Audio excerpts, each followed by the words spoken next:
Assalamualaikum warahmatullahi wabarakatuh.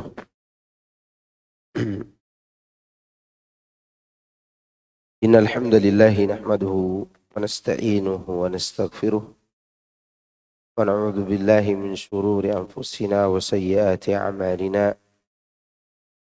May yahdihillahu fala mudilla lahu wa may yudlil fala hadiya lahu. Wa asyhadu an la ilaha illallah wahdahu la syarika lahu wa asyhadu anna Muhammadan abduhu wa rasuluhu sallallahu alaihi wa ala alihi wa ashabihi ajma'in sallama tasliman katsira amma ba'du. Jemaah sekalian, a'azani Allahu iyakum. Alhamdulillah, kita bersyukur kepada Allah Subhanahu wa taala yang masih beri kita kesempatan di pagi hari jelang siang ini untuk berkumpul dalam majelis ilmu yang biasa kita adakan sekali sepekan. Karena kita masuki surat Muhammad ayat 16.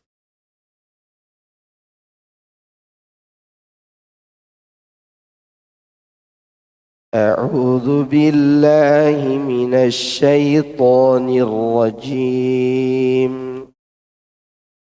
Wa minhum man yastami'u ilaika hatta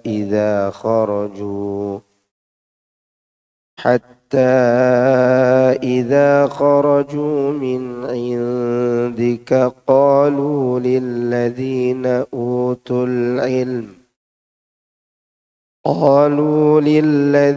أوتوا العلم ماذا قال آنفا أولئك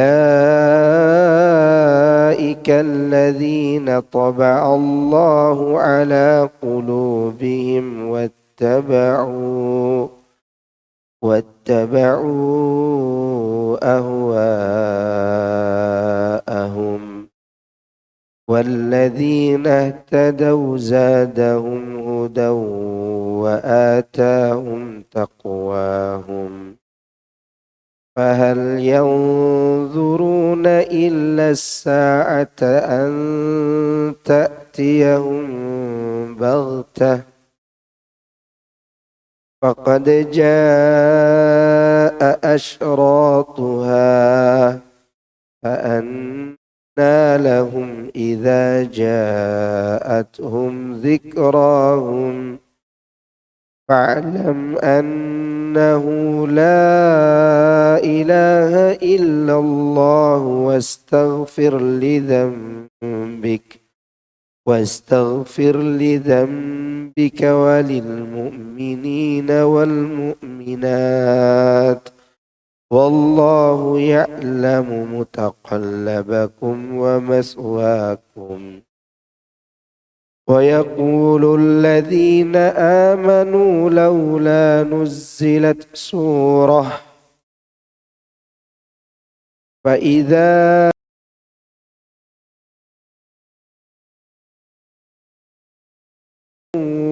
وذكر فيها القتال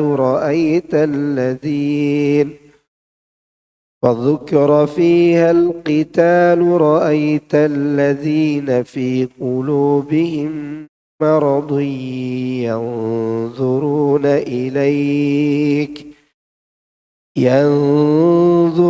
إليك نظر المغشي عليه من الموت فأولئك لهم فأولى لهم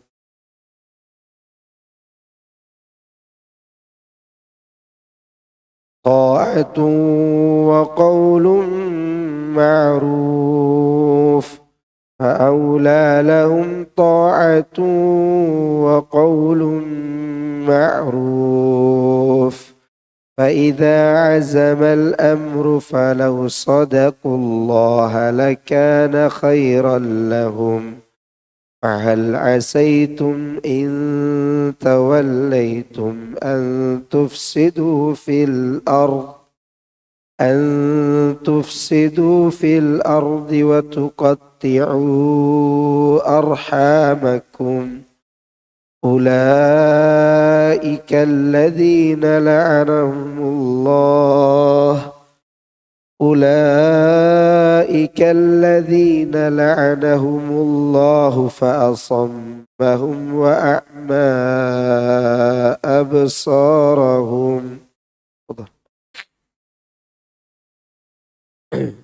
Dan di antara mereka ada orang yang mendengarkan perkataanmu, sehingga apabila mereka keluar dari sisimu, mereka berkata kepada orang yang telah diberi ilmu pengetahuan, yaitu sahabat-sahabat Nabi, apakah yang dikatakannya tadi? Mereka itulah yang dikunci mati hati mereka oleh Allah dan mengikuti hawa nafsu mereka. Dan orang-orang yang mendapat petunjuk, Allah menambahkan petunjuk kepada mereka dan memberikan kepada mereka balasan ketakwaannya. Maka tidaklah yang mereka tunggu-tunggu melainkan hari kiamat, yaitu kedatangannya kepada mereka dengan tiba-tiba, karena sesungguhnya telah datang tanda-tandanya. Maka apakah faedahnya bagi mereka kesadaran mereka itu apabila hari kiamat sudah datang?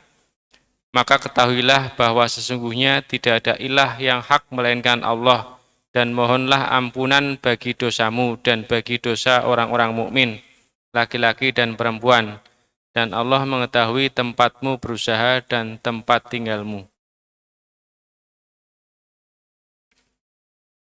Dan orang-orang yang beriman berkata, mengapa tidak diturunkan suatu surah? Maka apabila diturunkan suatu surah yang jelas maksudnya dan disebutkan di dalamnya perintah perang, maka kamu lihat orang-orang yang ada penyakit di dalam hatinya memandang kepadamu seperti pandangan orang yang pingsan karena takut mati. Dan kecelakaanlah bagi mereka. Taat dan mengucapkan perkataan yang baik adalah lebih baik bagi mereka. Apabila telah tetap perintah perang, mereka tidak menyukainya. Tetapi jikalau mereka benar imannya terhadap Allah, niscaya yang demikian itu lebih baik bagi mereka.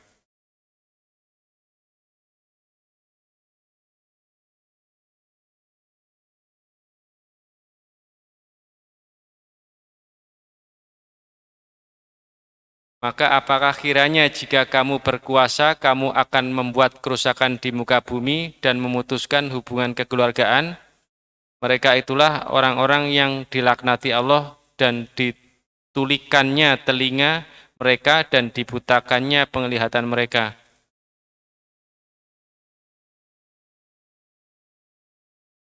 Sini Allah Subhanahu wa taala menceritakan tentang kondisi orang-orang yang beriman dan kondisi orang munafik ketika menerima ayat-ayat yang berkaitan dengan jihad. Allah menceritakan orang-orang munafik yang memiliki sedikit pemahaman di negeri mereka. Bahwasanya mereka ini duduk bersama Rasulullah sallallahu alaihi wasallam dan mendengarkan ucapan beliau. Akan tetapi mereka tidak memahami sedikit pun apa yang disampaikan oleh beliau. Maksud memahami di sini adalah mengimani dan mempraktekkan amal sesuai dengan apa yang dipahami. Kalau bicara tidak paham tentang makna, tentu mereka orang Arab. Orang Arab. Jadi mereka tidak mau tahu gitu apa yang diajarkan oleh Rasulullah sallallahu alaihi wasallam. Kemudian jika mereka meninggalkan beliau, mereka berkata, qalu lil ladzina utul ilm. Mereka berkata kepada orang-orang yang telah Allah anugerahkan ilmu kepada mereka. Maksudnya berkata kepada para sahabat. Orang munafik itu berkata kepada siapa? Para sahabat. Isi perkataan mereka itu adalah madza qala anifa. Apakah yang dikatakan oleh Muhammad tadi? Yaitu pada waktu tersebut. Waktu mereka menghadiri majelis. Yang dimaksud di sini ialah orang-orang munafik itu sama sekali tidak mengerti apa yang disampaikan beliau. Dan tidak pula mereka konsentrasi mendengarnya. Allah berfirman, "Ulaika alladzina taba'a Allahu ala qulubihim wattaba'u ahwa'ahum." Mereka itulah orang-orang yang dikunci mati hati mereka oleh Allah dan mengikuti hawa nafsu mereka. Artinya, mereka sama sekali tidak akan memperoleh pemahaman lagi memiliki niat yang benar. Jadi ini ada kaitannya antara niat dan pemahaman. Ketika seorang itu tidak memiliki niat yang serius untuk pelajari ilmu agama, maka kejadiannya seperti orang-orang munafik. Mana mereka hanya sekedar hadir di majelis Nabi SAW bukan untuk mempelajari ilmu, tapi sekedar ingin mengabsen wajah mereka supaya tidak diketahui apa kemunafikan. Semoga Allah menjauhkan kita dari niat buruk. Baik. Setelah itu Allah menceritakan tentang keadaan orang-orang mukmin. Walladzina hatadaw zadahum huda. Dan orang-orang yang mendapat petunjuk, Allah menambahkan petunjuk kepada mereka. Maksud ihtada artinya mencari petunjuk. Sengaja mencari apa? Petunjuk. Maka disebut dengan kata ihtada.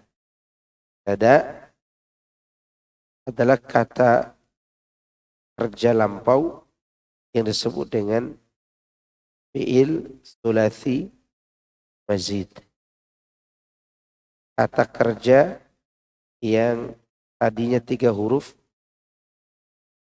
namun karena ada perubahan makna ditambahlah huruf yang lain seperti alif dan ta. Ihtada aslinya ada, tahu, adau, ya. Tapi di sini disebut ihtada. Ini menunjukkan bahwa mereka itu sengaja mencari tahu kebenaran.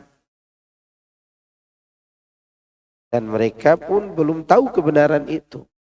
Tapi ada niat ingin mencari tahu kebenaran.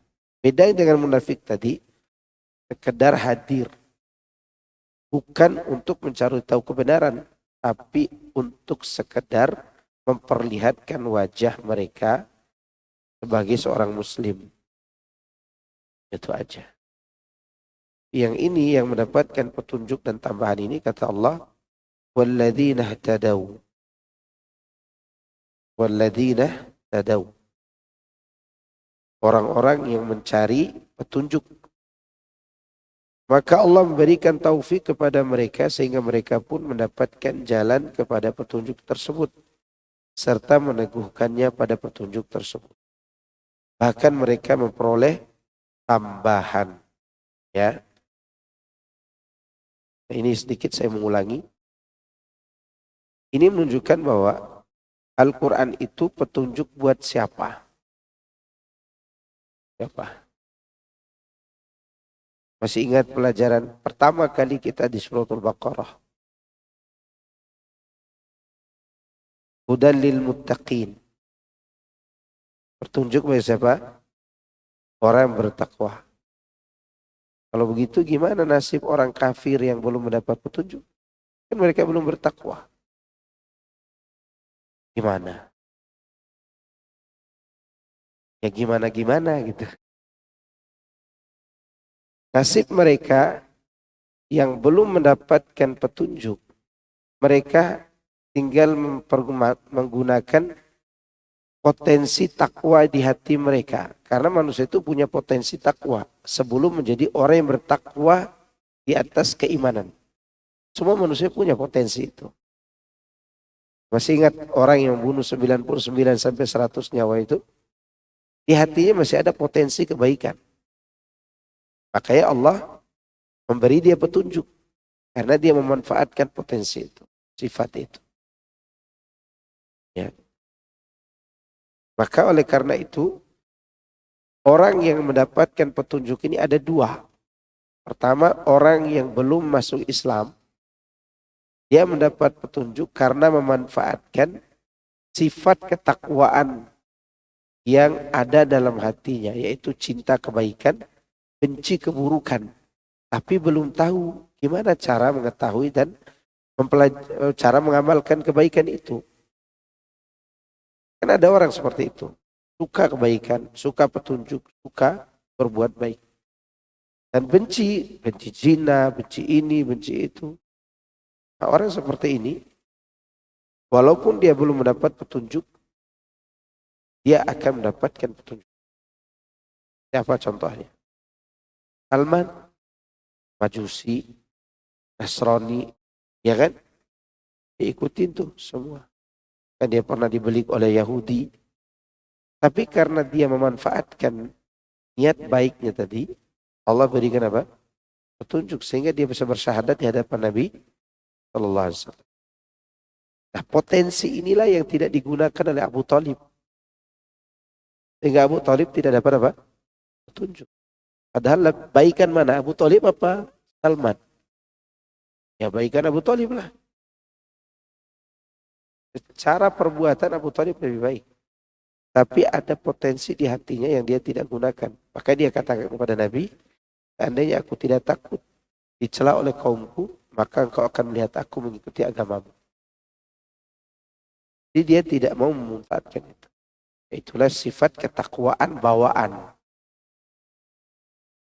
orang yang suka berbuat baik. Kemudian yang kedua, yang mendapat petunjuk hudalil muttaqin tadi, yaitu ini. Orang yang telah mendapat petunjuk, ya dia tetap mencari tahu petunjuk itu. Sehingga apa yang terjadi? Zadahum huda. Zadahum huda. Mereka mendapat petunjuk dan taufik, bahkan Allah memberi mereka tambahan taufik. Coba untuk perhatikan.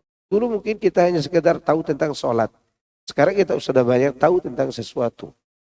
Lalu kita menjadikannya sebagai iman, kemudian kita amalkan. Itulah yang dimaksud dengan zadahum huda.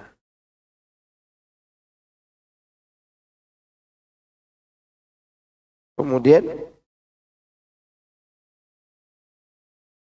wa atahum taqwahum, dan Allah memberikan kepada mereka balasan ketakwaan. Artinya adalah Allah mengilhamkan kepada mereka petunjuk mereka itu. Wa atahum taqwahum. Dan ini yang dibutuhkan oleh kita. Kita ini tidak hanya butuh ilmu, tapi butuh ketakwaan juga. Kalau kita tidak memiliki takwa, maka ilmu kita akan buat kita mengikuti hawa nafsu. Berapa banyak orang berilmu mengikuti hawa nafsu, memfatwakan sesuatu yang tidak boleh menjadi boleh. Ada enggak? Ada. Antum tahu mereka yang mengilmui tentang perbankan syariah itu, mereka tahu tentang riba, tentang ini, tentang itu. Kalau mereka ditempatkan di perbankan syariat yang belum bisa mereka rubah sistemnya, ya udah mereka cari-cari alasan supaya boleh. Itulah mengikuti nafsu, bukan tidak tahu ilmunya. Bahwa mereka belajar khusus tentang itu dan tidak mungkin tidak mengerti. Orang belajar spesialisnya itu. Ya. Maka ketika takwa tidak ada, yang terjadi mengikuti hawa. Makanya manusia itu butuh dua-duanya, petunjuk dan ketakwaan.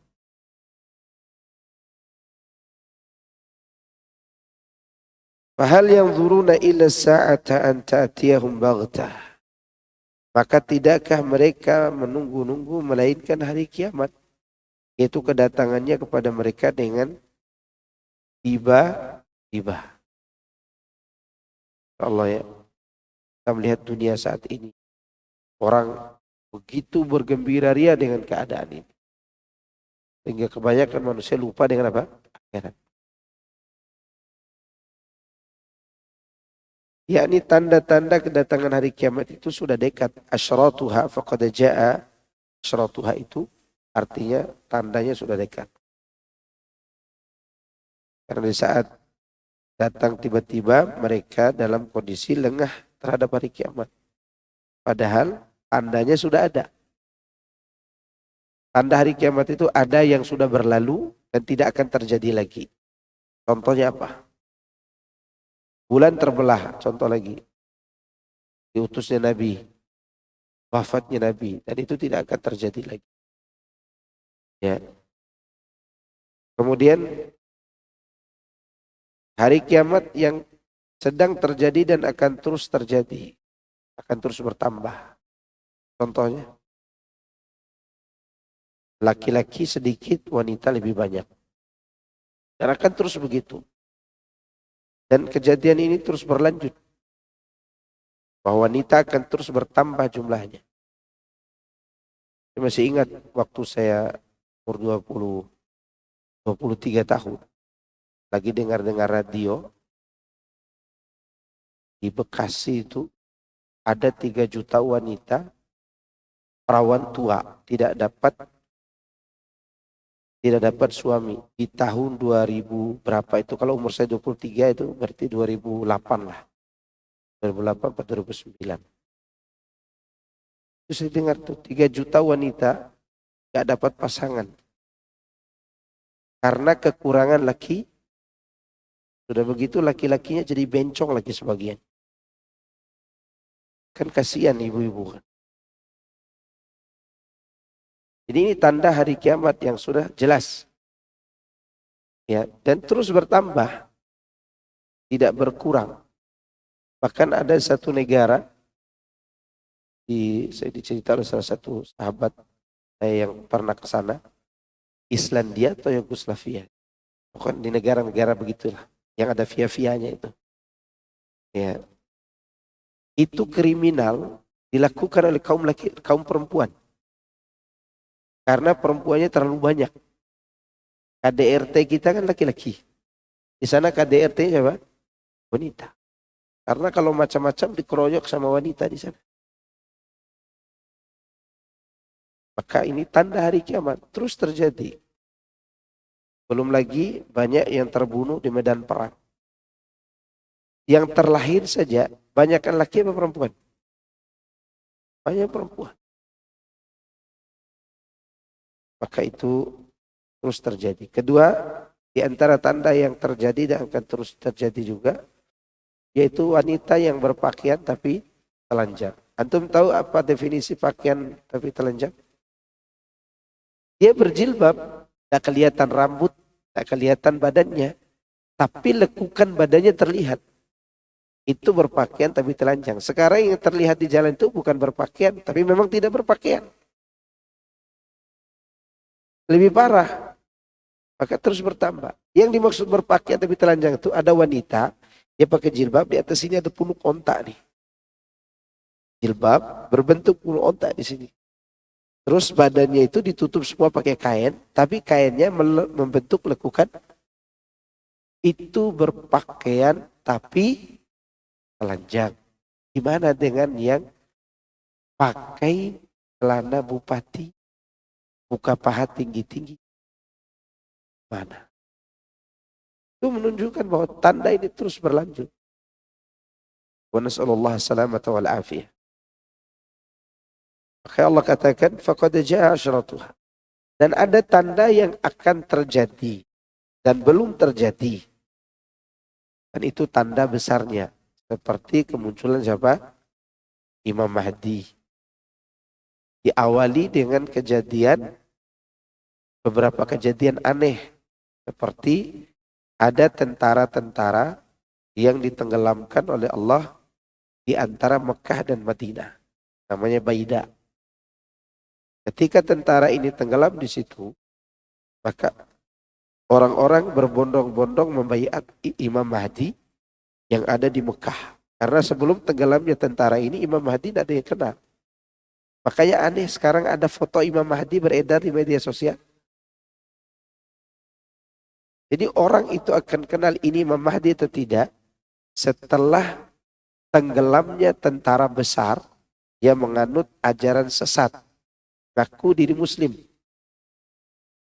Di mana tempatnya? Di Baida. Tentaranya tenggelam, orang yang penasaran hadir di situ juga tenggelam, dan orang-orang lewat juga ikut tenggelam. Maka Aisyah berkata, apakah semua akan ditenggelamkan wahai Rasulullah? Padahal di tengah-tengah mereka itu ada juga orang-orang pasar, ada juga orang-orang sekedar lewat. Kata Rasulullah, iya. Yukhsafu bi awwalihim wa akhirihim tsumma yub'atsuna ala niyatihim. Mereka semua ditenggelamkan, namun nanti di hari kiamat mereka dibangkitkan sesuai dengan niat mereka. Setelah kejadian itulah orang-orang di Mekah paham bahwa tentara ini mereka bertujuan untuk menghabisi laki-laki ini. Dan laki-laki ini adalah Imam Mahdi. Itu hadisnya. Berarti yang paham Imam Mahdi itu siapa? Siapa? Orang yang belajar hadisnya. Paham nggak? Gimana mereka bisa tahu itu Imam Mahdi? Karena mereka belajar hadis tentang tenggelam tadi. Paham nggak? Ada pasukan yang tenggelam itu. Jadi yang mengerti ini Imam Mahdi atau tidak, siapa? Yang belajar hadis. Makanya yang membaiat Imam Mahdi waktu itu orang-orang Ahlus Sunnah wal Jamaah yang istiqomah dalam mempelajari hadis. Sallallahu alaihi wasallam. Ya.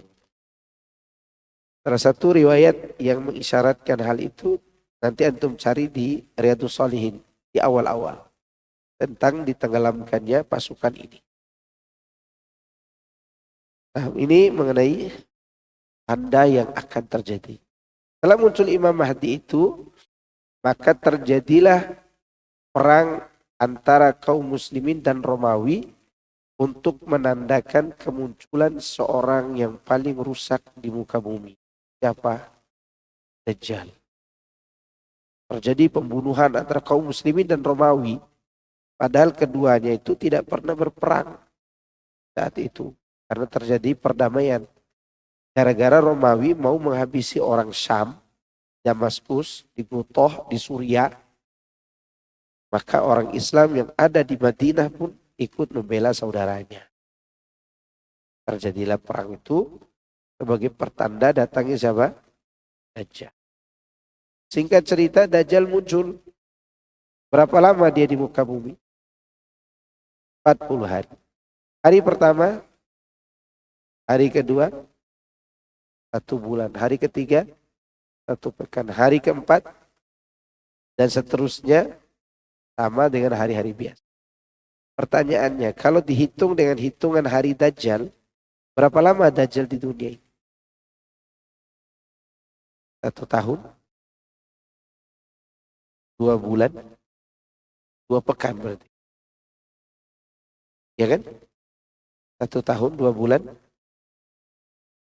2 pekan. Kan 40 hari tuh. Sisa berapa hari? 16 hari kan? 1 tahun hari pertama. Oke. Hari kedua berapa tahun? 16 hari. 36 hari. 36 hari. 36 hari berarti 1 bulan 6 hari kan? Tambah 1 bulan di hari kedua. 2 bulan. 1 tahun 2 bulan. Betul nggak?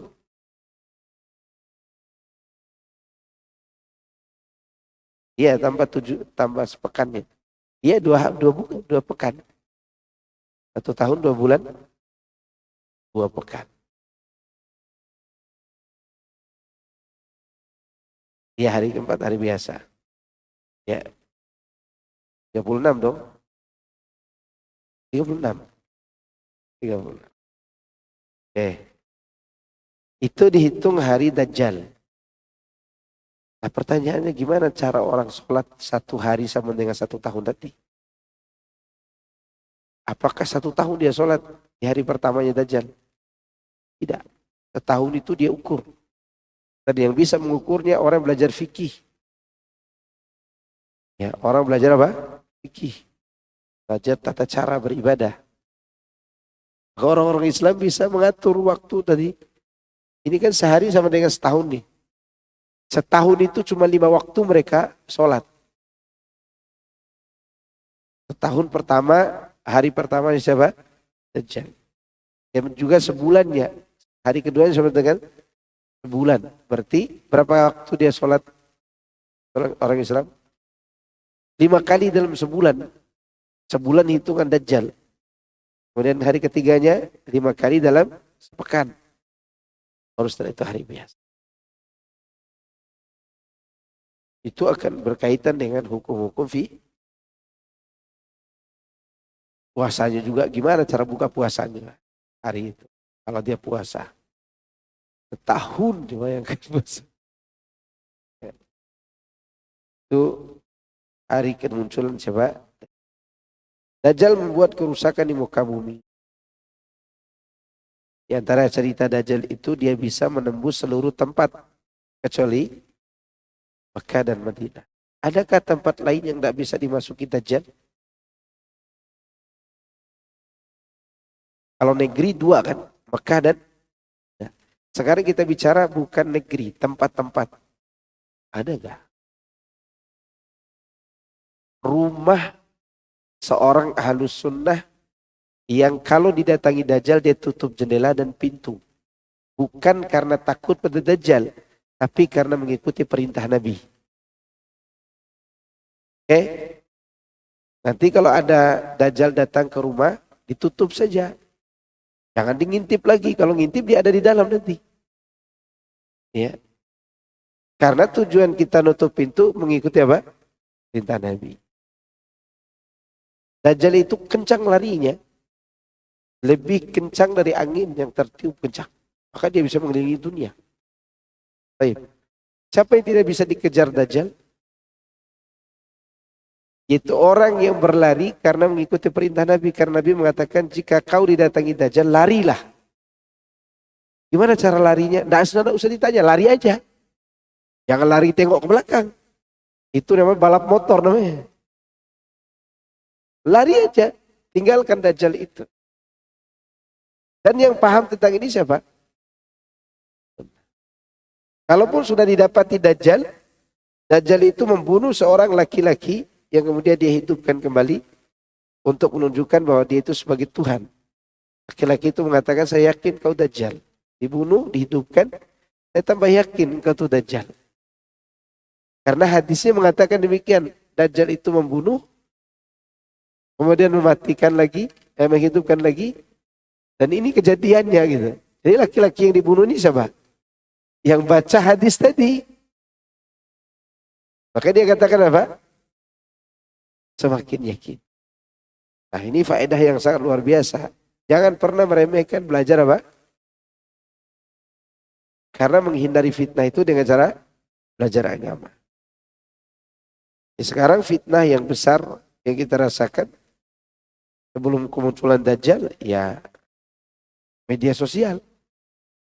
Ya enggak? Media sosial menawarkan subscribe, menawarkan like and share gitu. Kemudian ustadznya tidak lagi mengajarkan kepada tauhid. Ini fitnah.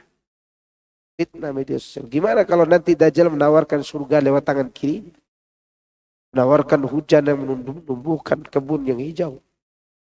Tujuannya agar orang meninggalkan la ilaha illallah Muhammad Rasul. Maka di sini kemunculan tanda-tanda hari kiamat. Dajjal, Nabi Isa. Kemudian nanti datang Ya'juj dan Ma'juj. Kemudian datang binatang melata, kaum muslimin dimatikan.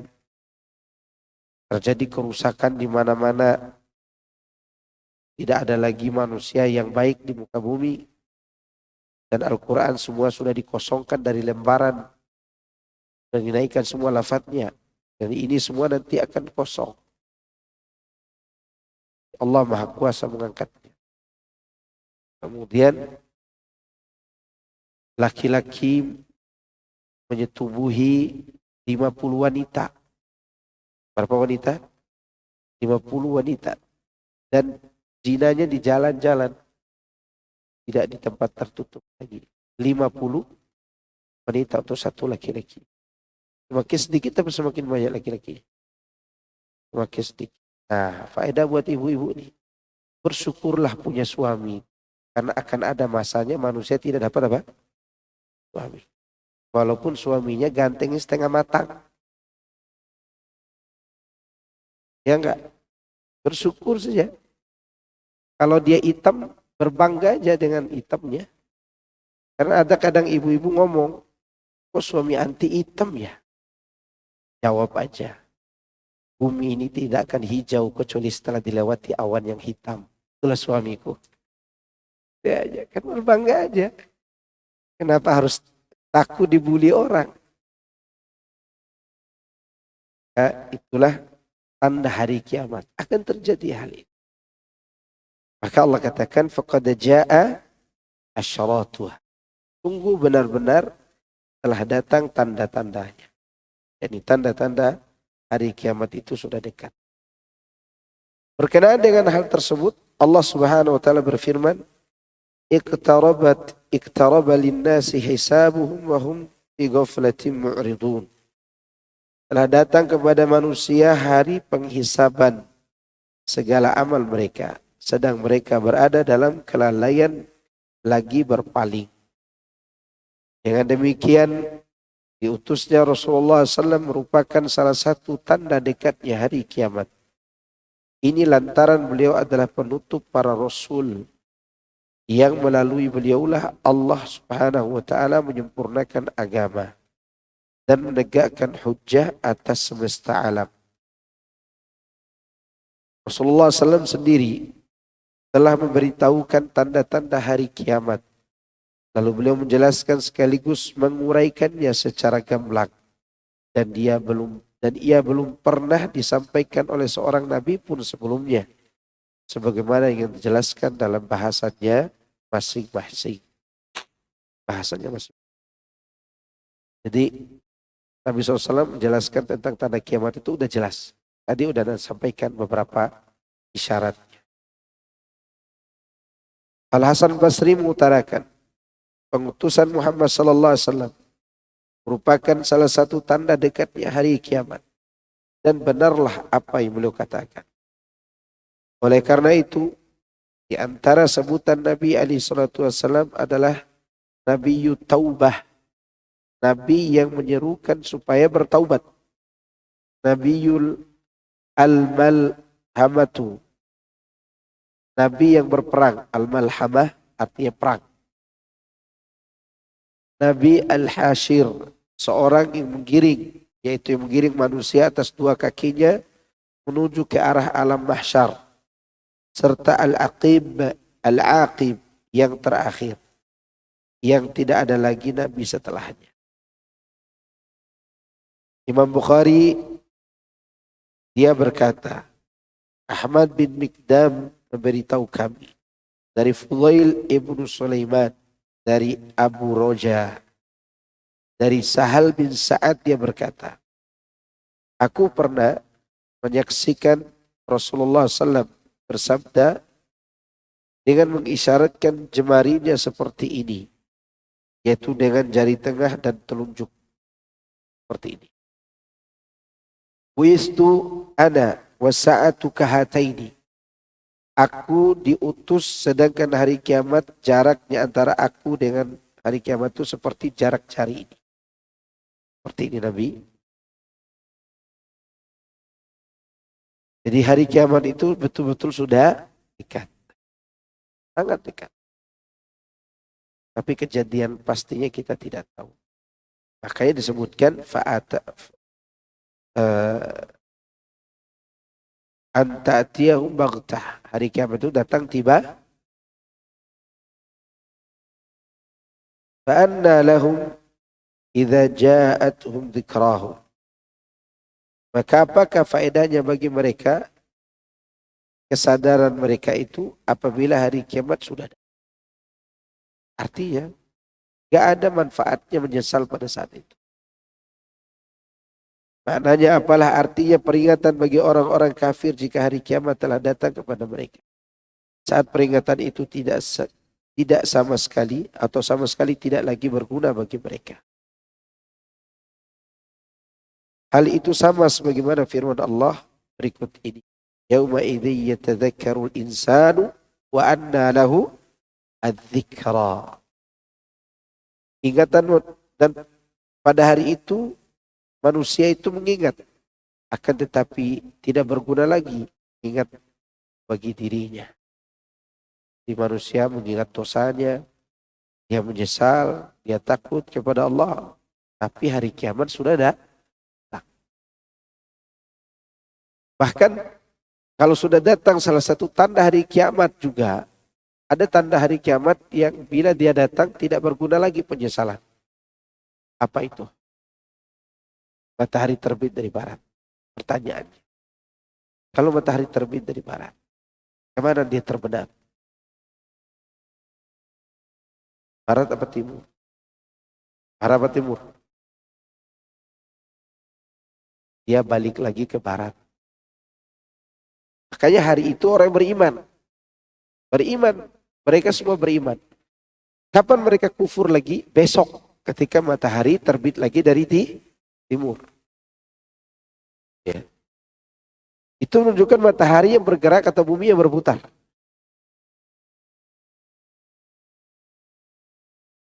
Wallahu a'lam. Kalau dilihat hadisnya matahari bergerak. Karena dia bisa berpindah kan. Di zaman Nabi terdahulu juga pernah dihentikan matahari di waktu asar. Hentikan matahari di waktu asar. Maka sekali jazakumullah, tanda ini kalau sudah datang tidak berguna lagi taubat. Apalagi sudah datang hari.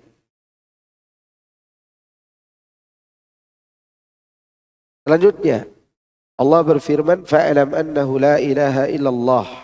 Maka ketahuilah bahwasanya sesungguhnya tidak ada ilah yang berhak diibadahi dengan benar kecuali Allah. Antum perhatikan ya kata fa'alam. Artinya apa di situ? Tahuilah. Apa kata dasar fa'alam itu?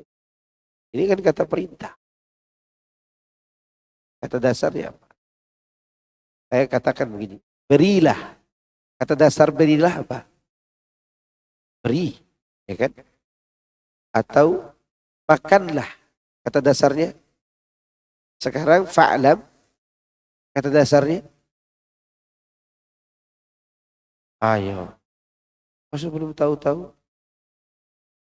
Ilmu. Kata dasarnya apa? Ilmu.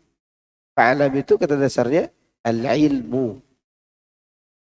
Berarti di sini kata fa'lam perintah untuk apa? Untuk berilmu. Tentang apa? Tentang apa di sini? Tentang tauhid. Tentang la ilaha illallah. Ini kata perintah untuk mengenal la ilaha illallah. Ya, disebutkan dengan kata perintah fa'lam. Ini merupakan pemberitahuan bahwasanya tidak ada ilah yang berhak diibadahi selain Allah. Dan Allah tidak meminta untuk mengetahui wujudnya. Dia hanya meminta kita untuk mengetahui apa? Haknya. Paham kan? Allah tidak menyuruh kita kalian harus melihat wajah Allah. Tidak kan? Tapi dia menyuruh kita annahu la ilaha illallah. Jadi di sini yang dituntut oleh Allah kepada kita adalah mengetahui, mempelajari hak Allah, yaitu mentauhidkannya dalam beribadah. Itu hak Allah.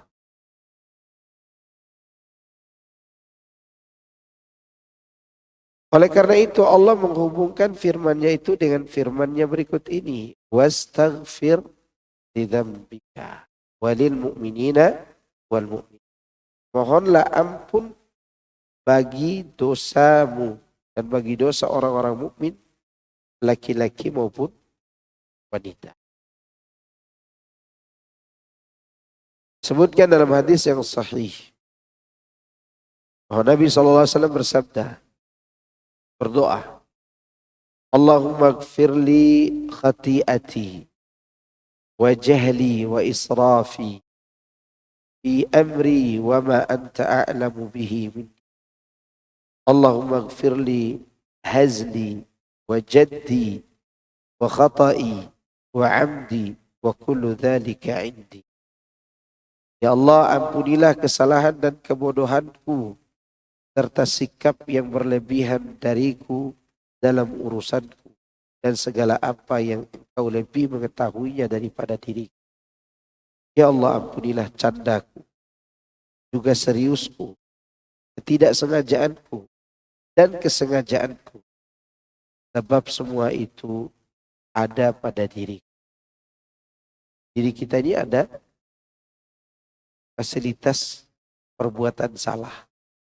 Salah ketika bercanda, salah juga ketika serius. Salah ketika tidak sengaja dan salah juga ketika ada yang disengaja, ada yang tidak sengaja. Maka kita mohon ampun kepada Allah. Semua itu ada pada diri kita. Bahkan ada pada sifat manusiawinya Nabi. Tapi jangan dibayangkan Nabi itu berbuat dosa. Karena kalimatnya Allahumma gfirli. Apa arti gfirli? Apa arti maghfirah? Dua sisi artinya. Sisi pertama, minta dihapuskan dosa. Sisi kedua, minta dijagain dari dosa. Berarti Nabi ini meminta untuk diapakan? Untuk diampuni dosanya yang banyak itu? Bukan.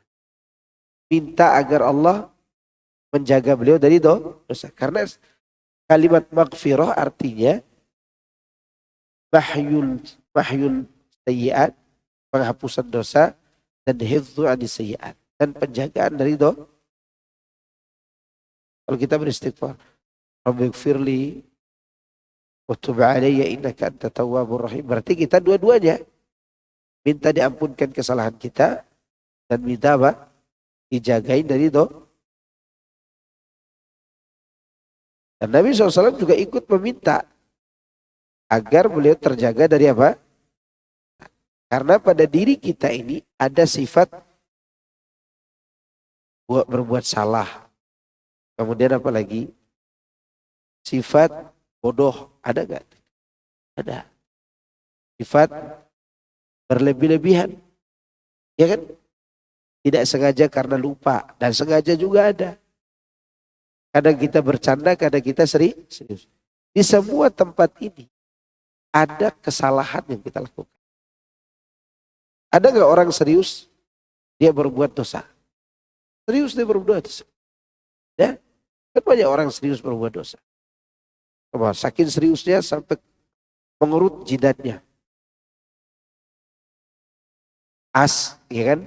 Lagi main remi kan? Atau lagi main catur. Ini lagi serius ini. Berbuat dosa kepada Allah SWT. Ada orang kadang dia bercanda juga berdosa. Bercanda yang berlebihan. Berbohong agar membuat orang tertawa misalnya. Ini juga termasuk larangan. Ya. Berarti di situ juga ada kebaikan, ada keburukan. Maka Rasulullah minta ampun dari keburukannya. Dalam hadis sahih yang lain disebutkan bahwa beliau pernah memanjatkan doa pada akhir salat yang beliau kerjakan. Allahumma gfirli ma qaddamtu wa ma akhartu wa ma asrartu wa ma a'lantu wa ma asraftu wa ma anta a'lamu bihi minni anta ilahi la ilaha illa anta. Ini doa sebelum salam. Di antara doa setelah membaca tahiyat. Ya. Ya Allah, ampunilah dosa-dosa yang telah aku kerjakan dan yang akan aku kerjakan, yang aku sembunyikan dan yang aku tampakkan, serta yang aku berlebih padanya, serta apa yang engkau lebih mengetahuinya daripada aku. Engkaulah Rabbku, tidak ada yang berhak diibadahi kecuali engkau saja.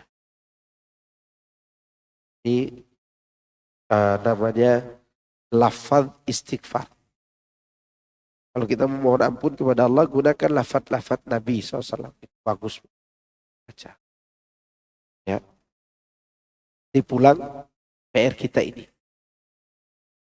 Menghafal lafaz istighfar. Termasuk di dalamnya Selain itu di dalam hadis yang lain Nabi SAW bersabda, Ya ayuhan nas tubu ila rabbikum inni astaghfirullah wa atubu ilaihi fil yawm akthar min 70 marrah. Wahai manusia, bertaubatlah kalian kepada Allah, Rabb kalian. Karena sungguhnya aku senantiasa mohon ampun kepada Allah dan bertaubat kepadanya dalam satu hari lebih dari 70 kali, bahkan 100 kali. Di sini lebih 70 kali berarti bukan 70 kali, tapi lebih. Dalam hadis yang lain dijelaskan 100 kali. Lalu bagaimana nasib kita? Nabi SAW bertaubat berapa kali? 100 kali. Tidak kurang dari 70 kali. Lalu nasib kita ini bagaimana dengan kita yang banyak dosa setiap hari? Apa aja kita lakukan? Ya. Kita seharusnya lebih banyak beristighfar. Imam Ahmad meriwayatkan Muhammad bin Ja'far memberitahu kami, Syu'bah memberitahu kami dari Asim Al-Ahwal.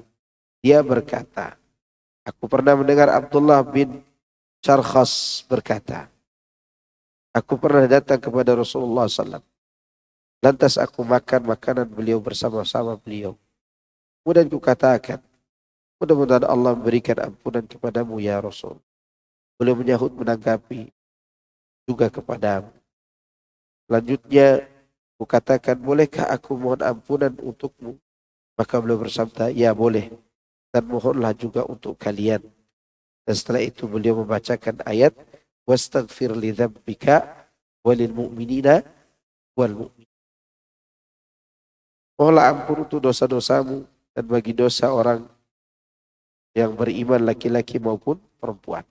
Itulah Nabi SAW. Beliau semangat memintakan ampun buat siapa? Buat orang yang beriman. Nah, pertanyaannya, kenapa Allah Subhanahu wa taala menyuruh mohon ampun buat orang beriman, laki-laki dan wanita? Padahal dia orang beriman. Jawabannya, sehebat apapun iman kita, kita ini tidak bisa terlepas dari perbuatan salah. Tadi sudah disebutkan, fasilitas berbuat salah itu ada kala seriusnya, ada pada saat bercanda, ada pada saat sengaja, tidak sengaja. Dan kesalahan itu terus berlalu dan terus dilakukan. Maka kita mohon ampun. Setelah itu aku melihat tulang pipi pada pundak beliau sebelah kanan atau pundak sebelah kiri. Suara orang kudus. Ternyata ia sebesar genggaman tangan orang dewasa yang di atasnya terdapat butiran-butiran. Allah ya. Diriwayatkan oleh Imam Muslim, Tirmidzi, Nasa'i, lainnya. Jadi melalui beberapa jalan dari Asim Al-Ahwal. Ada hadis-hadis yang berkenaan dengan masalah ini. Masalah keutamaan istighfar ini banyak sekali. Istighfar itu utama yang sangat banyak. Karena nanti dari kiamat orang paling bahagia itu adalah orang yang melihat lembaran kebaikannya penuh dengan istighfar. Penuh dengan apa? Taubat kepada Allah. Dan itu orang paling bahagia. Karena setiap hari pasti ada kesalahan. Kalau cuma mengandalkan amal kebaikan kita, tidak cukup. Tidak cukup. Istighfarlah di antara cara kita untuk masuk surga.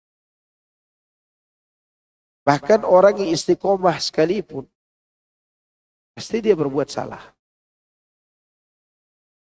Coba lihat surat Fussilat. Fastaqimu ilaihi wastaghfiruh. Di awal-awal surat Fussilat Allah katakan, istiqomahlah kalian menuju kepada Allah dan mohonlah ampun kepadanya. Coba tuh bayangkan, renungkan. Di situ perintah untuk apa? Istiqomah. Tapi disuruh juga untuk apa? Memohon ampun. Kenapa? Ya di surat Fussilat itu. Fastaqimu ilaihi wastaghfiruh. Ayat ke-6. Setelah Allah berbicara tentang tauhid, Allah merintahkan kita untuk istiqamah. Karena itulah kamu harus beristiqamah kepada Allah. Tetaplah beristiqamah dalam beribadah kepadanya dan mohonlah ampun kepadanya. Itu menunjukkan istiqamah itu bukan berarti suci dari kesalahan. Istiqamah itu terkadang berbuat salah. Makanya kalau antum lihat orang berbuat salah dari orang-orang yang punya keutamaan, kalau bisa dinasehati, nasihati agar dia kembali kepada kebenaran. Jangan dikucilkan, apalagi dibuli. Tak boleh. Karena dia punya kesempatan untuk apa? Kembali. Maka ketika ada seorang ustadz melakukan sebuah kesalahan beberapa waktu yang lalu, ya ada ikhwan-ikhwan yang seakan-akan membuli dia karena kesalahannya, itu tidak boleh. Apalagi dia seorang yang memiliki akidah yang bagus, manhaj yang bagus, hanya saja ada kesalahan yang dilakukan. Kecuali kalau udah berubah akidahnya, berubah manhajnya. Orang yang berbuat salah dari kalangan orang-orang istiqomah, harusnya kita mendoakan agar dia diampuni oleh siapa? Oleh Allah. Tapi ada yang bercerita, ada ustadz selingkuh. Saya tidak melihat dia selingkuh. Tapi semua orang berbicara demikian. Saya hanya bisa katakan, mohon kepada Allah ampunan buatnya. Saya tidak bisa mengatakan dia begini dan begitu. Karena terkadang ujian yang timpakan kepada orang, kalau kita bersenang-senang dengan itu, maka bahayanya adalah dosa itu kembali kepada diri. Paham kan? Maka istiqomah tidak bisa lepas dari istiqomah. Menunjukkan pelakunya tetap berbuat salah. Tapi dia punya modal kembali kepada Allah Azza. Kita bicara satu diskusi ringan. Waktu khilafah Harun al-Rashid. Ada dua orang ulama besar, ulama qiraat. Yang pertama Al-Imam Al-Kisai dari Kufah. Ahli qiraah yang terkenal sampai sekarang. Dia lebih terkenal daripada lawannya yaitu Al-Yazidi. Kedua-duanya diundang oleh khalifah. Dan kedua-duanya penghafal, periwayat, pemilik sanad yang sampai kepada Nabi SAW menguasai 7 qiraat. Kita 1 qiraat juz amma aja tidak selesai-selesai kan. Ini 7 qiraat, bahkan 10 qiraat mereka riwayatkan. Masuklah waktu sholat maghrib. Di sholat maghrib itu Al-Imamul Kisai disuruh jadi imam. Imam sholat maghrib. Di makmumnya ada Al-Imamul Yazidi. Al-Yazidi salah seorang ulama qiraat juga. Dan terkenal kedua-duanya itu. Makanya dia dipanggil oleh khalifah. Di sholat maghrib, Al-Kisai membaca surat Al-Kafirun. Dan qadarullah lupa. Lupa suratul Kafirun itu.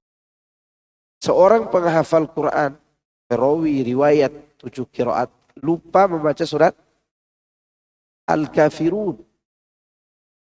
Ya kan? Maka Al-Kisai selesai itu berbicara dengan nada seakan-akan membuli. Seakan-akan, oh ini ulama qiraat Kufah yang terkenal itu, surat Al-Kafirun saja salah. Paham kalimatnya? Dicandai tapi seakan-akan dibuli. Oke, waktu sholat Isya tiba. Isai menyuruh Al-Yazidi jadi imam. Antum jadi imam. Ketika dia membaca istiftah, dia lupa baca surat Al-Fatihah. Bukan lupa membaca suratnya, tapi lupa ayat-ayat dalam suratul Fatihah itu yang mana susunannya.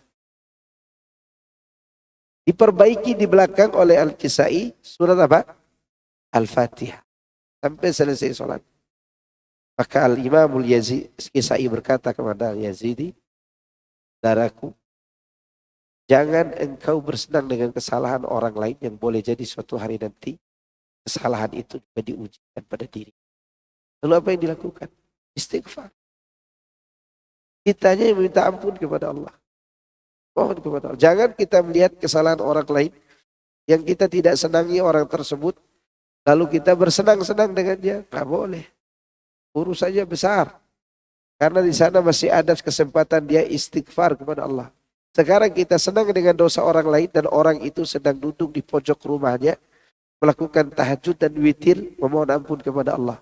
Lalu bagaimana dengan nasib kita yang bersenang-senang tadi? Kalau kita melihat orang istiqomah berbuat salah, antum nasihati.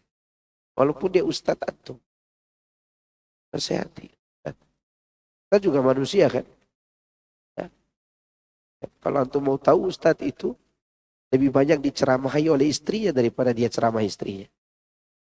Kenapa? Karena sering berbuat salah. Yang tahu kesalahan kita di rumah siapa?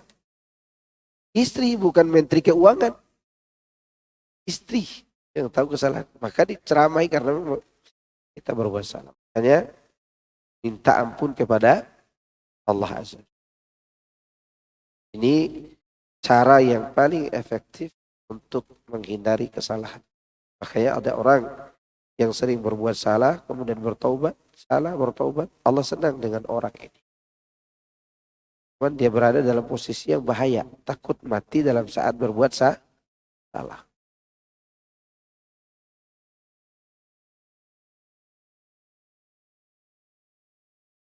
Kemudian firman Allah, wallahu ya'lamu mutaqallabakum wa mathwaakum.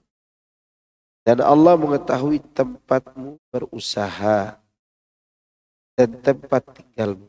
Maksudnya Allah mengetahui tindak tanduk kalian pada siang hari dan tempat menetap kalian pada malam hari. Jadi Allah tahu semua kejadian yang kita. Siang hari antum keluar untuk cari nafkah, Allah tahu. Malam hari antum pulang untuk keluarga, Allah juga tahu. Ya. Pendapat seperti itu dikemukakan oleh Ibnu Jarir dan Ibnu Jurayj yang juga menjadi pilihan Ibnu Jarir. Maksudnya begini. Mutaqallabakum wa mathwaakum artinya adalah taqallabakum tempat kalian kerja, beraktivitas. Mathwaakum tempat kalian beristirahat, yaitu rumah kalian. Itu menunjukkan manusia ini butuh tempat usaha dan tempat istirahat. Makanya kalau bapak-bapak pergi kerja, berniatlah untuk mencari nafkah buat anak istri. Karena Allah tahu kita akan bekerja.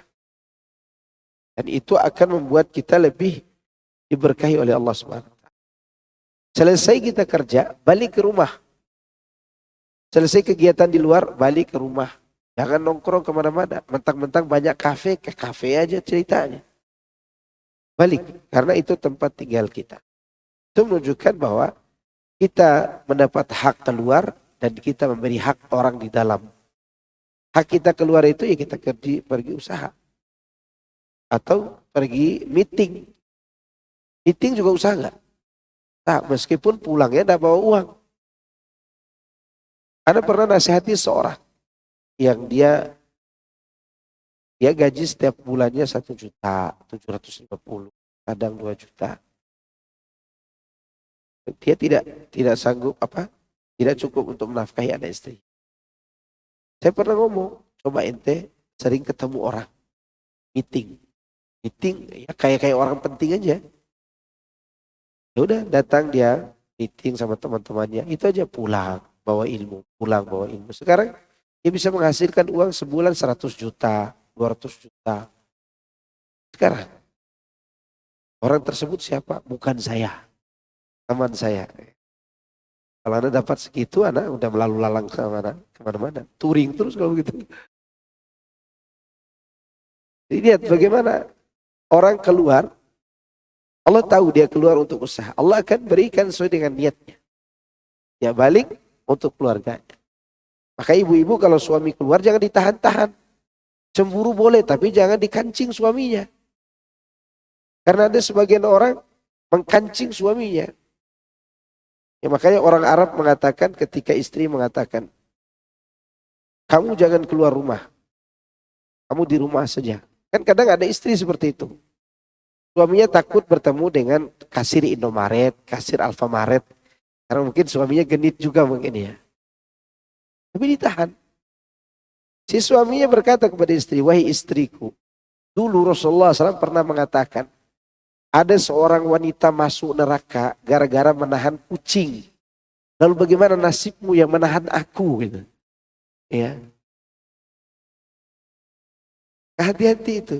Dulu ada seorang wanita masuk neraka gara-gara apa? Menahan kucing. Dan kucing merasa sengsara karena ditahan. Lalu bagaimana dengan engkau yang menahan aku yang lebih berharga daripada kucing itu?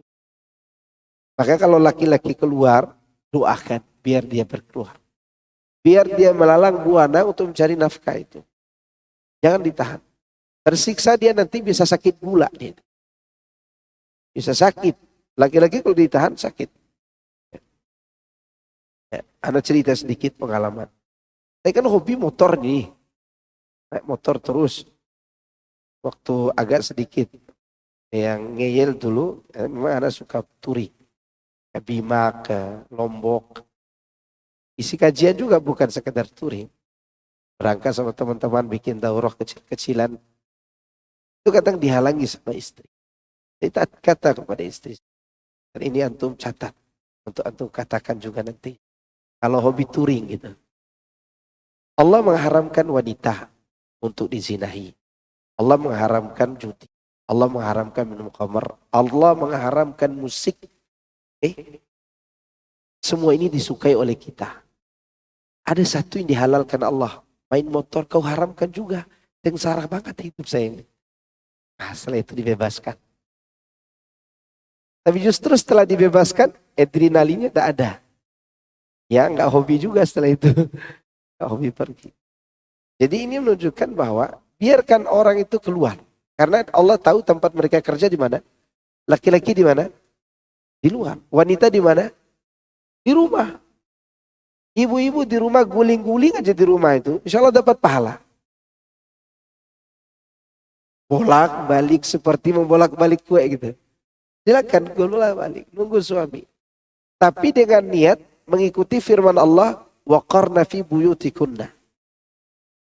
Menetaplah kalian di rumah wahai para wanita. Kalau Anda ikuti ayat ini wahai ibu-ibu. Anda mau ngapain saja di rumah selama tidak berbuat maksiat kepada Allah. Dapat pahala. Apalagi ngurus rumah tangga. Dan memang pekerjaannya berat.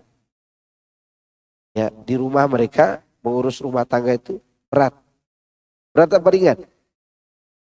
Satu. Aku dia. Betul. Berat akhi. Kalau di kita yang bekerja di rumah.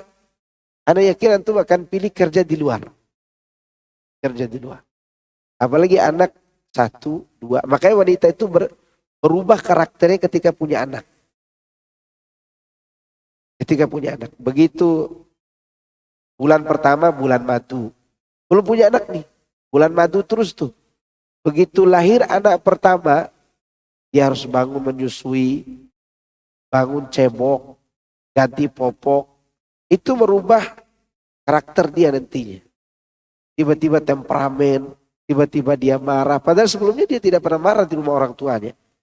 Lihat muka kita tidur ngorok aja dia. Itu marah dia tuh. Itu berubah. Ya. Maka ketika dia berada di rumah. Dan kita hargai itu. Maka tempat dia memang di rumah. Allah tahu tempatnya di mana? Di rumah. Maka wanita yang bekerja di rumah kemudian bekerja di luar lagi. Itu biasanya bercabang pikirannya. Iya enggak? Bercabang enggak pikirannya? Bercabang. Untuk melahirkan anak aja dia mikir-mikir. Maka dia cukupkan anaknya berapa? 1, 2, 3. Tapi ibu-ibu yang di rumah, kamu tahu yang penting bisa digas-gas aja. Dapat anak selama dokter tidak melarang, melahirkan terus. Karena memang dia di mana? Di rumah.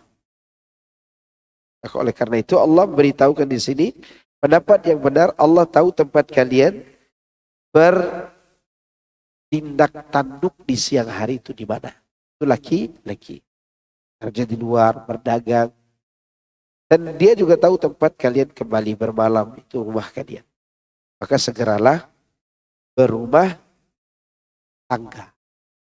Ya, yang sudah berumah tangga dijaga rumahnya. Jangan jaga rumah tetangga ya, jaga rumah sendiri. Karena pulang ke rumah. Dan itu Rasulullah katakan, kalau kalian sudah keluar rumah, untuk meminimalisir fitnah itu kembali ke rumah. Disuruh kembali ke mana? Ke rumah. Rumah itu tempat yang paling aman dari fitnah.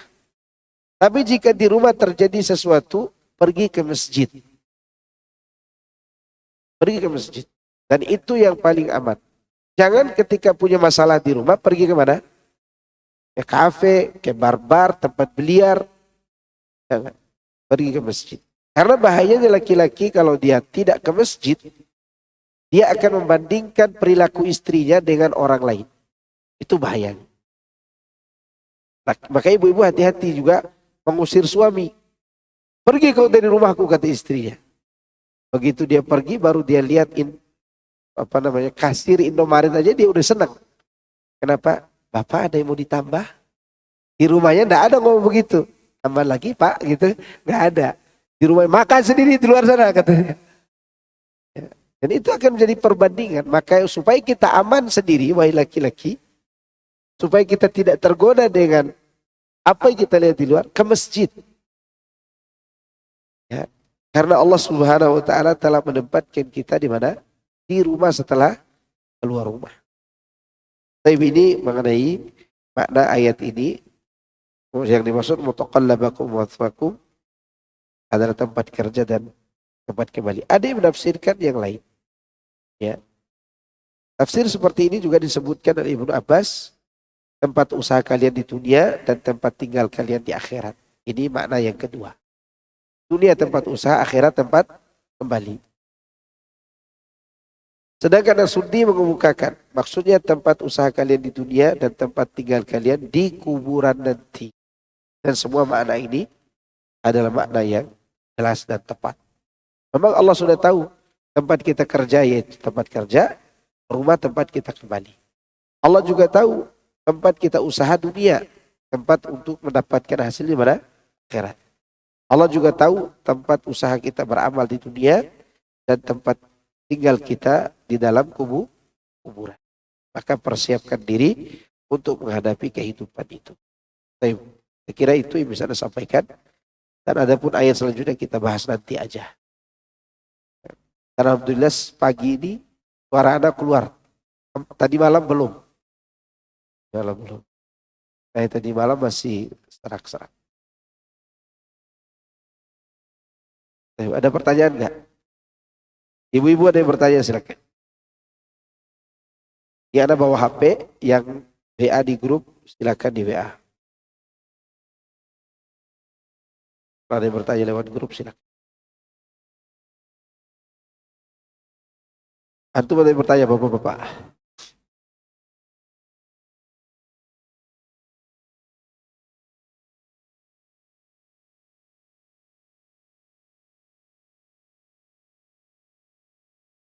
Apakah tidak mengenal Allah itu syirik?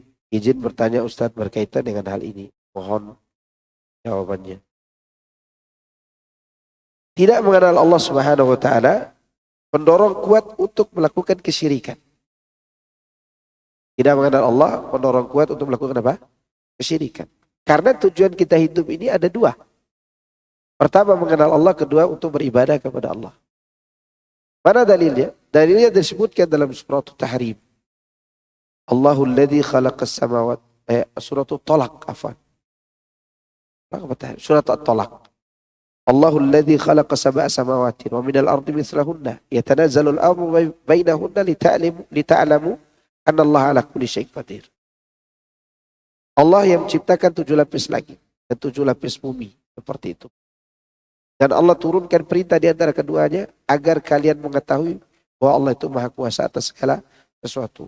Ini dalil menunjukkan bahwa kita diciptakan untuk mengenal Allah dan untuk beribadah kepada Allah harus melalui jalan ini. Allah katakan wa ma qadarullah haqqa qadri. Mereka tidak memuliakan Allah sebagaimana semestinya karena mereka tidak mengenal Allah. Maka tidak mengenal Allah jalan menuju pada kesyirikan. Ya, ini jawabannya. Baik. Pertanyaan kedua, Ustadz Afwan bertanya mengenai jihad. Bagaimana bagi akhwat? Misal dia takut bila bayangi peperangan tapi ingin mati syahid. Ingin masuk surga tanpa hisab. Bagaimana Ustadz? Yang harus dilakukan, ya, gimana agar tidak takut perang? Takut mati itu naluri. Takut mati itu tabiat. Tapi ada masanya tidak boleh takut mati di saat berjihad. Tapi wanita, jihadnya bukan di peperangan. Jihad wanita itu haji dan umroh. Jihad wanita itu ada di rumah mereka. Itu jihad wanita. Maka ketika Aisyah bertanya tentang mati syahidnya kaum wanita, beliau mengatakan bahwa haji dan umroh itulah jihad kaum wanita. Ya. Maka tidak perlu Anda berangkat berperang, wahai ibu-ibu. Anda berbuatlah hal-hal yang baik di rumah Anda. Dan kalau bisa pergi haji dan umroh sama suaminya, itu waktu Anda berjihad. Ya. Kemudian, wa ma anta a'lamu bihi minni anta al-muqaddim wa anta al-muakhir. Mengenai apa? Hadis.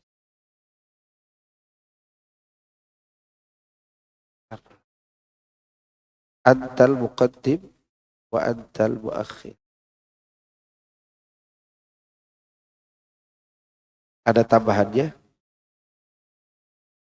Ya, engkau yang mendahulukan dan engkau yang mengakhirkan.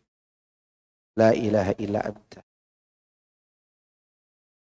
Ini tambahan kayak ini. Kalau di sini disebutkan dengan fi'il mudhari', fi'il madhi. Ma qaddamta wa ma akharta. Barakallahu fikum. Jadi maksud daripada itu adalah Rasulullah menyebutkan nama Allah sekaligus sifatnya. Dia yang mendahulukan dan dia yang mengakhir. Assalamualaikum Ustaz. Saya memiliki anak tunarungu yang juga disabilitas intelektual. Saat ini usia 7 tahun. Saya bicara. Perilaku masih seperti balita. Tidak tahu dia apa. Atau terhadap akademisnya. Anak saya sulit menyerap, harus berulang-ulang dan gampang lupa. Bagaimana caranya mengajarkan anak saya tauhid? Bahwa dia ciptaan Allah. Saya bingung karena untuk diajarkan huruf hijaiyah saja masih terbatas karena belum bisa melafadzkannya. Anak saya bisa mendengar dengan alat bantu dengar. Mengajarkan tauhid itu tidak harus bisa membaca. Cukup Anda ajarkan dengan ajaran yang mudah dia pahami. Diulang-ulang tidak masalah. Karena Ali mengatakan haditsun nas bima ya'rifu. Ajarkan manusia sesuai dengan yang mereka mampu tangkap pahami. Ini perkataan Ali bin Abi Thalib. Haditsun nas bima ya'rifu, termasuk anak ini diajarkan, berarti cara dia untuk diajarkan diulangi. Dan tidak harus bisa baca orang itu diajarkan tauhid. Hafsah radhiyallahu anha, dia bisa baca dan menulis kapan? Setelah perang Uhud. Setelah dia dinikahi oleh Nabi SAW, baru dia bisa baca dan menulis. Sebelum itu dia memahami tauhid melalui ajaran lisan ke lisan. Makanya dia dinikahi oleh Nabi SAW karena tauhid dan keimanannya. Padahal dia belum bisa membaca. Belum bisa. Setelah dia menikah dengan Nabi, baru dia bisa baca. Diajarkan oleh guru privatnya yang bernama Syifa. Siapa guru privatnya Hafsah? Asyifa. Maka ibu yang punya anak ini, ajarkan terus. Diulang-ulang tidak apa-apa. Dan ibu dapat pahala banyak. Karena setiap kali pengulangan berarti dapat pengulangan apa? Pahala. Saya pernah mengajarkan anak, tapi ini bukan, dia tidak memiliki kekurangan, dia memiliki semua fasilitas ada. Cuma dia tidak bisa, anak paling bodoh. Yang waktu itu kami baru bangun sekolah, butuh murid. Anak ini ditelantarkan oleh orang tua karena orang tuanya memang miskin, sakit-sakit juga orang tua. Ada temukan di got dia main di got kayak kucing yang keluar tai matanya itu. Anak ambil anak ini. Untuk orang tua masih hidup, tapi itu orang tuanya juga agak sedikit, kalau bahasa kita, miring gitu. Nah, anak kita ambil untuk menambah siswa di sekolah supaya dapat izin dari pemerintah. Bukan karena anaknya pintar. Tapi kita berpikir saat itu ini amanah, dia harus diajarkan, bukan sekedar manipulasi data. Semua guru bahasa Indonesia angkat tangan. Guru tajwid angkat tangan. Tidak ada yang mau mengajarkan anak ini. Tapi namanya tetap ada di sekolah untuk melengkapi izin sekolah itu kan, kita butuh anak-anak seperti itu. Oke. Kalau begitu anak ini saya ajarkan sendiri. Anak ajarkan sendiri. Anak bawa kemana-mana pakai motor, ambil rumput kambing juga ikut dia tuh. Menulis huruf apa? A itu kan A. A, tulis A kan. Ini huruf apa? Ca, dia bilang gitu kan. Saya balik, ini A. A. A. Ditulis di kertas. Saking kesalnya anak-anak tulis di tembok. A gitu. Tapi tembok sekolah itu sedikit kotor gara-gara tulisan anak tuh. Ini apa nih? Ca, dia bilang begitu. A. A. A. Disebut terus A. Coba berpaling dikit. Lihat lagi huruf apa nih? Ca, dia bilang. Terus itu sampai anak bingung cara mengajarkan. Akhirnya saya punya pikiran, ini anak harus diajarkan sesuai dengan gaya dia. Jalan satu tempat, di kampung apa namanya? Bedi. Nah oke. B-E-B-D-I-D. Bedi, dia bilang gitu. Terus diajarkan seperti itu, sampai dia bisa baca. Sampai dia bisa baca. Maka gara-gara itu anak diundang oleh Kanwil Lombok sebagai guru bahasa Indonesia. Padahal anak guru bahasa Arab dan akidah. Anak pernah diundang Kanwil di Lombok itu waktu saya jadi ketua Salafiyah tahun 2000 berapa itu, 2009 mungkin. Sebagai peserta daurah bahasa Indonesia, bukan bahasa Arab. Karena padahal saya guru bahasa Arab dan guru akidah waktu itu. Maka kadang anak-anak tuh buat kita di awal tuh kesel. Satu lagi, saya cerita pengalaman. Anak preman, dia umur SD kelas 5 itu udah bisa digunakan oleh para perampok, tangannya untuk menahan bis. Kita ambil dia anak. Di sekolah tinju teman terus. Gak ada pekerjaan kecuali tinju temannya. Ternyata ketika dihukum oleh ustadz, dipukul oleh ustadz kaki, ketawa dia. Kenapa? Dia cerita. Di rumah saya Pak Ustadz, bapak anak tuh kalau dia lagi mukul saya, dia gantung kaki saya di atas, saya dipukul. Maka ketika dipukul sama Ustadz kaki saja, biasa aja kata dia. Orang nakal tuh lari kemana-mana gitu di bawah. Dia kalau cari, dia lagi cari. Mana anak itu? Jangan cari di tanah. Cari di atas pohon jati atau di atas loteng. Saking nakalnya itu. Ya. Anak cari ke hobi dia. Hobi dia ini kerja. Anak bawa dia di kandang kambing saya sama kandang ayam. Ente masuk sini, saya gaji. Tapi setiap kali masuk, hafal hadis. Arba'in yang harusnya dihafal 2 semester, dia hafal 4 bulan, selesai. Arba'in. Sama juz amma itu. Dan suaranya bagus. Nah, kadang anak-anak itu tidak bisa kita ajarkan karena belum tahu benang merahnya di mana. Cari tahu dulu benang merahnya. Insya Allah dengan itu Allah akan menolong kita. Yaitu di antara contoh cara atau pengalaman kami mengajarkan anak-anak yang sudah diajarkan. Ya. Kenapa saya sekarang tidak mau jadi kepala sekolah lagi? Ya karena anak sudah jadi kepala sekolah antum.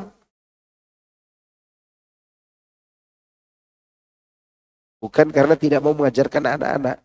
Ajarkan anak itu nikmat loh, hebat. Nikmat. Jadi kebahagiaan tersendiri. Makanya saya sangat menghargai guru SD di sekolah yang kami bangun.